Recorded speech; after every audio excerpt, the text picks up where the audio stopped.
పోలవరం ఎత్తిపట్టి కాళేశ్వరం ఎత్తగొట్టి తెలంగాణను ఎండబెట్టి గోదావరిని కొల్లగొట్టి ఏపీలో సాధ్యమైన రిపేర్ మేడిగడ్డలో ఎందుకు వీలు కాలేదు? ఏపీలో సాధ్యమైన రిపేరు మేడిగడ్డలో ఎందుకు కాలేదు? ఏపీలో అంటే మరి ఏ ప్రాజెక్టుకు? పోలవరంకి సంబంధించా? పోలవరం ఇప్పుడే కడతాయండి. దేనికి సంబంధించి రిపేర్ చేసినారు అక్కడ? ఒక నది 2 రాష్ట్రాలు, ఒక గోదావరి 2 ప్రాజెక్టులు, ఒక కేంద్రం 2 నాల్కలు అనే అనేక కుట్రలు. తప్పే రాసిండు వీడు. అనేక కుట్రలు. అది కానే వేసిండు. ఒక రాష్ట్రంపై వల్లమాలిన ప్రేమ, ఇంకో రాష్ట్రం మీద అంతులేని ద్వేషం. ఎంత అంటే ఈ రాష్ట్రంలోని 7 మండలాలను తీసుకెళ్ళి ఆ రాష్ట్రంలో కలిపేంత. ఓరి ఈడియట్ ఫేలో, ఇది అబద్ధం మాట్లాడుతున్నారా మీరు? టెక్నికల్గా 7 మండలాలు వద్దని కేసీఆరే చెప్పిండు. టెక్నికల్గా అవి మనకు రావు అని కేసీఆర్ ఒప్పుకున్నాడు. కేసీఆర్ ఒప్పుకున్నాకనే తెలంగాణ వచ్చింది.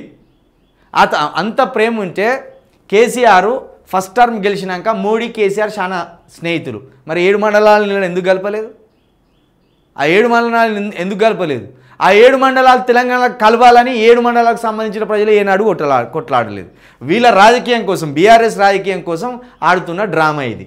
7 మండలాలు తీసుకెళ్లి ఆ రాష్ట్రంలో ఎంతగా అంటే విభజన చట్టంలో ఏపీ తెలంగాణలో 2 ప్రాజెక్టులకు జాతీయ హోదా ఇవ్వాలని పార్లమెంట్ తీర్మానిస్తే ఏపీలో పోలవరానికి ఇచ్చి తెలంగాణకు మొండి చేయి చూపేంతగా.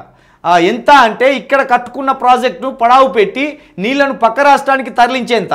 ఇంకెంతగా అంటే పోలవరం ప్రాజెక్టుకు ప్రమాదం జరిగిన విచారణ జరగకుండా 1000 కోట్లతో రిపేర్లు చేసి కాళేశ్వరంపై మాత్రం ఆగమేఘాలపై కేంద్ర సంస్థల్ని పంపి రాద్ధాంతం చేసేంత.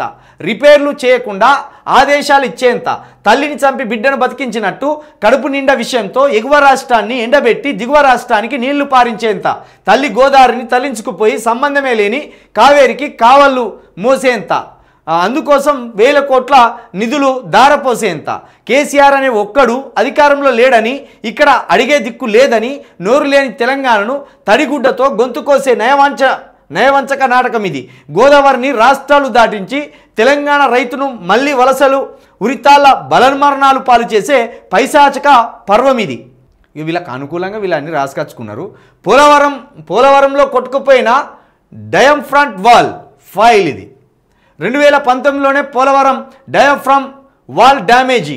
కట్టిన ఏడాదిలోనే పూర్తిగా కొట్టుకుపోయిన వైనం. మొత్తంగా ప్రశ్నార్థకంలో పడిన ప్రాజెక్ట్ భద్రత పనులను పర్యవేక్షించేదంతా కేంద్ర జలసంఘమే. పోలవరం డిజైన్లను ఆమోదించింది DDRPనే. ఇప్పటి వరకు NDSA పోలేదు, ఎంక్వైరీ చేయలేదు. పోలవరంలో 1000 కోట్లతో కొత్త డీవాల్ నిర్మాణం. కానీ కాళేశ్వరంపై మాత్రం బురద జల్లే కుటిలయత్నం. ఒక్క బరాజ్లో 2 పిల్లర్లు పగులు వస్తే గగ్గోలు. కాంగ్రెస్ గాయకి వంతపాడుతూ కేంద్రం హడావిడి. ప్రామాణికతే లేని NDSA రిపోర్ట్ పేరిట రాద్ధాంతం. గోదావరి జలాలను చెరబట్టడానికే కాళేశ్వరంపై కుట్ర.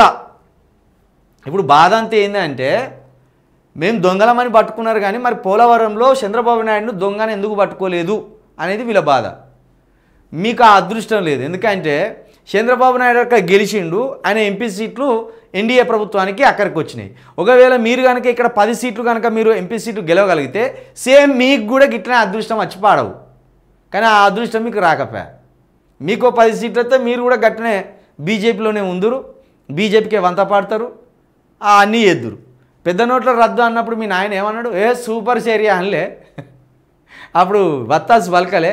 కాబట్టి ఎవడు అధికారంలో ఉంటే ఎవరి సీట్లు అక్కడికి వస్తే బీజేపీకి వాని పంతే పాడుతుంది. కాబట్టి ఇప్పుడు వాళ్ళు ఇదే పోలవరం మీద ఎన్ని అక్రమాలు జరిగినా, ఎన్ని అన్యాయాలు జరిగినా పట్టించుకోరు. ఎందుకంటే చంద్రబాబు నాయుడు ముఖ్యం వాళ్ళకు, వాళ్ళ మిత్రుడు. ఆయన పక్కకు జరిగితే అక్కడ బీజేపీ ఎన్డీఏ ప్రభుత్వం లుకలుకలు స్టార్ట్ అయితే పడిపోయే ప్రయత్నం ఉంటుంది. కాబట్టి ఇన్ని అక్రమాలు పోలవరంలో జరుగుతున్నా చూడనట్టు బీజేపీ ఉంటుంది.